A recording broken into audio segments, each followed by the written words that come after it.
네, 세월호 참사 발생한 지 오늘로 170일째입니다. 오늘 유가족 중 일부가 구속될 가능성도 있었지만 조금 전 기각됐다는 소식이 들어왔습니다. 이른바 대리기사 폭행 사건에 연루된 유가족 3명에 대한 구속영장 실질심사에서 법원은 기각 결정을 내렸습니다. 검찰은 오늘 구속심사에서 유가족들이 대리기사를 돌아가면서 수십 회씩 때리면서 집단 폭행을 했다고 주장했지만 명확한 증거는 제시하지 못했습니다. 유가족 측 변호인은 검찰이 구속사유를 과장하고 있다고 지적했고 법원도 이런 지적을 받아들인 것으로 보입니다. 서울 남부지방법원에 중계카메라 나가 있습니다. 연결해 보겠습니다. 윤인아 PD. 네, 오늘 구속영장 심사 유가족 3명 모두 진행이 됐습니다. 결과 전해주시죠. 네, 대리기사 폭행 사건에 연루된 유가족 3명이 모두 참석한 가운데 오늘 오전 10시 반 서울 남부지방법원에서 영장 실질 심사가 열렸습니다. 대리기사를 폭행한 혐의를 받고 있는 유가족 3명에 대한 구속영장은 오늘 기각됐는데요. 구속 여부 결정을 위한 구속 전 피의자 신문은 오늘 1시간 반가량 진행됐습니다. 가족대책 김병건 전 위원장은 법원 출석에 앞서 취재진들에게 피해를 입으신 분들께 사과를 드리고 깊이 반성한다고 말했습니다. 네, 구속 기각 결정 사유가 뭐였습니까? 네, 조희연 부장판사의 경우 도주 및 증거 은멸의 우려가 크지 않아서 범죄 혐의에 대한 소명이 부족하다며 구속영장을 기각했습니다. 검찰에서는 증거인멸 우려에 대해서 얘기했습니다만 증거인멸 우려가 없다고 봤고요. 그리고 또 검찰이 주장한 범죄 혐의 제대로 소명되지 않았다. 그러니까 증거가 충분히 제시되지 않았다. 그런 뜻이군요. 오늘 법정에서 나온 주장들을 한번 정리를 해보죠. 검찰과 유가족 측 어떤 주장들을 했습니까? 네, 검찰은 구속영장을 청구하면서 유가족들이 대리기사를 수십 차례씩 폭행했다고 강조했습니다. 피해자인 대리기사가 합쳐서 수십 대를 맞았다는 뜻이 아니라 유가족 3명이 각각 수십 채씩을 때렸다는 주장이었습니다. 유가족들이 피해자에 비해 상대적으로 우월한 지위를 가지고 있어 증거를 인멸할 우려가 있다고도 말했습니다.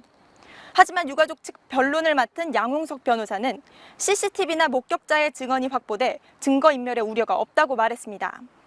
또 검찰이 구속 사유로 유가족들이 수십 회 때렸다는 점을 여러 차례 강조했지만 CCTV를 볼 때 수십 차례 때린다는 것은 불가능하다며 과장된 혐의라고 반박했습니다. 이상호 서울 남부지검 차장검사는 유가족이 피해자를 수십 회 때렸다는 표현은 한 사람이 수십 회를 때렸다는 것이 아니라 피해자들이 때린 것을 다 합치면 그 정도 될 것이라는 취지라고 설명했습니다. 유가족 측 변호인은 검찰의 이러한 주장 역시 과장이라는 입장입니다. CCTV나 목격자들 증언이 확보되어 있기 때문에 증거인멸의 우려가 없다는 생각이 듭니다. 그리고 이분들 사실 도주할 가능성이 없기 때문에 영장 발부에 조금 다른 점들까지 다 고려해서 신중하게 좀 판단해달라고 부탁을 드렸고요. 법원의 판단 기다리겠습니다. 네, 통상 중요 사건의 경우 구속 여부에 대한 판단이 자정이 다 돼야 나오기 마련인데요. 아무래도 법원에서는 판단할 근거들이 명확하다고 봤던 것 같습니다. 아무래도 오늘 영장이 기각됐기 때문에 검찰과 경찰의 입장이 좀 곤란해졌습니다. 앞으로 여파, 어떤 여파가 있겠습니까? 네, 그렇습니다. 구속영장이 기각되면서 검찰과 경찰이 유가족들을 대상으로 무리한 수사를 한 것이 아니냐는 비판이 제기될 것으로 보입니다. 어떻게 될까요? 김현 의원, 새정치민주연합의 김현 의원에 대한 수사, 이번 구속영장 기각이 좀 영향을 미치겠습니까? 네, 구속영장이 기각되지 않을 경우 새정치민주연합 김현 의원에 대한 수사도 가속화되는 것이 아니냐는 얘기가 있었는데요. 오늘 영장이 기각이 되면서 향후 김현 의원에 대한 수사가 어떻게 진행될지 지켜봐야 하는 상황입니다. 자, 다른 소식 알아보죠. 지금 국회 본청 앞에서 이어져 온 유가족들의 농성, 이 농성장을 철거하겠다는 게 국회 쪽 입장 아니겠습니까? 어떻게 되는 겁니까? 네, 여야 합의안이 타결된 지난달 30일 국회 사무처는 국회 본청 앞 유가족 농성장을 철거해 줄 것을 요청하는 서한을 보냈습니다. 정의아 국회의장의 서한이었는데요. 어제는 박형준 국회 사무총장이 기자 간담회를 열었습니다. 그 자리에서 불법적 상황을 그대로 둘 수 없다며 10월 안에 농성장이 처리돼야 한다는 말을 했습니다.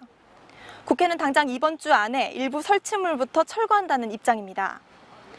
지난 7월 12일부터 본청 앞 농성을 이어오고 있는 유가족 측은 농성장 유지 입장을 재확인했습니다. 국회가 실제로 철거에 나설 경우 마찰이 예상됩니다. 지금까지 국민TV 뉴스 윤인아입니다.